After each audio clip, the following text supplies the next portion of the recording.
What's going on, y'all? Machiavelli Mills TV. I hit the like button and hit the subscribe button. So, Shedeur Sanders was getting interviewed after the abysmal loss that the Colorado Buffaloes suffered against Nebraska, the Nebraska Cornhuskers.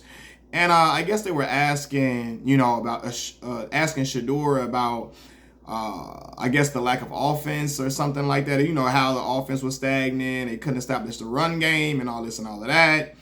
And Shedeur responded with, how many times did Raiola get touched? How many times did Raiola get touched? Right? Talking about Dylan Raiola, the freshman quarterback for the Nebraska Cornhuskers. So he's saying how many times their quarterback got touched.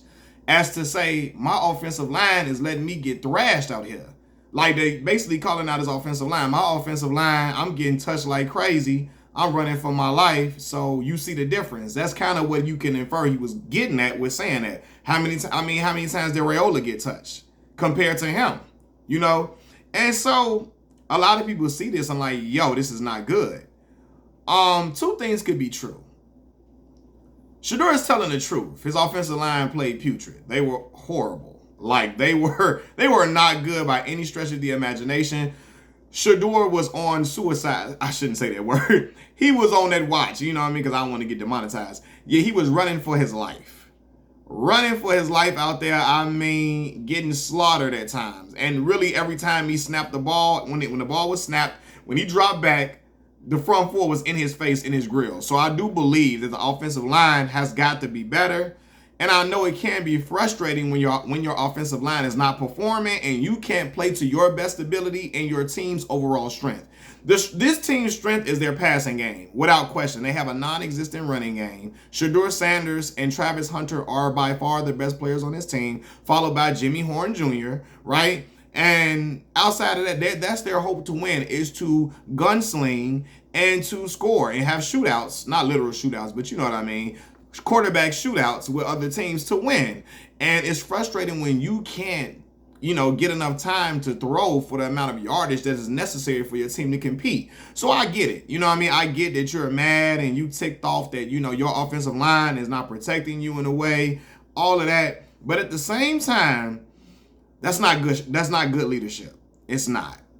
You can hold your team accountable, but it's best to hold them accountable behind closed doors. Colorado, all eyes are on Colorado right now.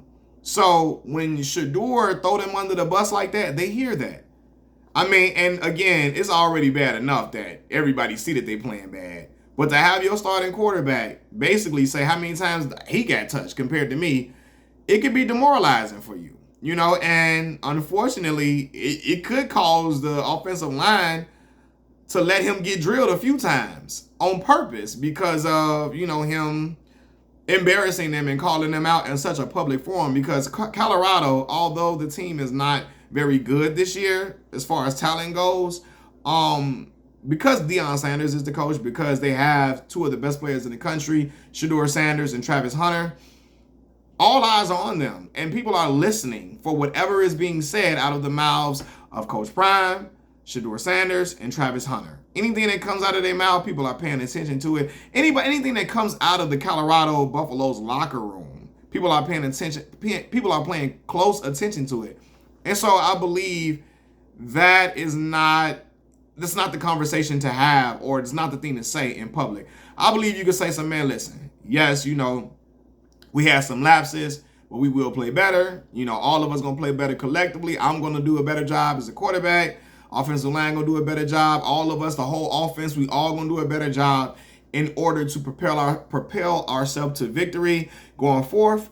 We're going to play with a different type of sense of urgency coming into next week, and we will correct a lot of the things that, a lot of the errors that we had on the field today. That's the way to address that.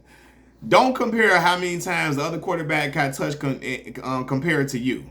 Because again, that will have your offensive line looking at you sideways and not wanting to rally behind you.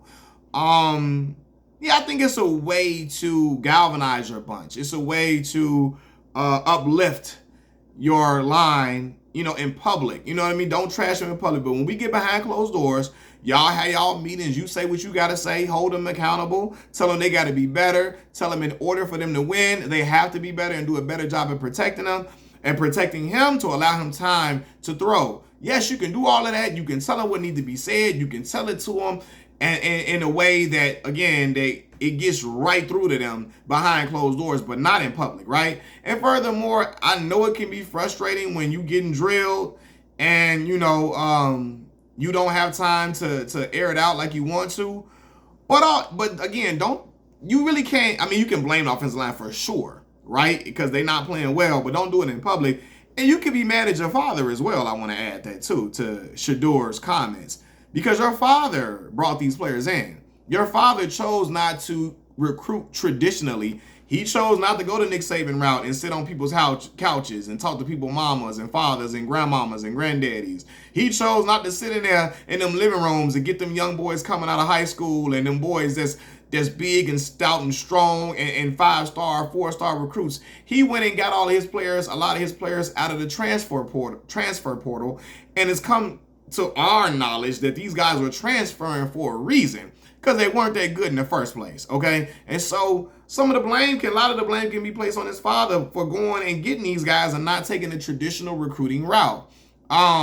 Because I'm sorry, you're going to have to recruit for real. You're not going to be able to pull everybody out the transfer portal and just make your team up like that. That's not going to bode well for them, especially in them trenches. You need guys who are highly touted, highly skilled, highly revered, and go and get them boys that you need. You got to give them that NIL money, give it to them. But in order to win in college football, you need defensive linemen and offensive linemen as well. And they can't rush the passer, nor can they protect it. So, yeah, that's on. Shedeur can be frustrated at his father too, for like, yo, pops, like, he not gonna say that, of course, to his dad. But if anything, he can be mad at his father for not taking the traditional recruiting route and having him out there running like Forrest Gump. And we know Shedeur's wheels are not his legs are not his strongest asset. It's not. He don't got wheels like Lamar Jackson and Justin Fields and Michael Vick. His biggest weapon is his arm, because the young man is a supremely talented quarterback, and he can be very accurate when he got time to throw.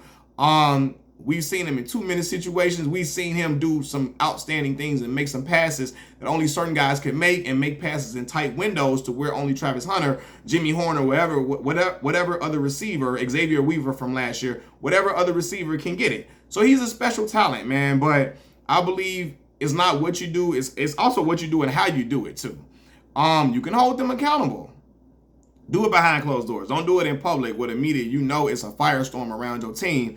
Everybody listening to what's being said, and your teammates can be like, yo, our quarterback is trashing us in public. And like, yo, they're already getting trashed, but it don't look good when your leader is doing it to y'all in public. He can hold y'all accountable behind closed doors. That's just my thought. Peace.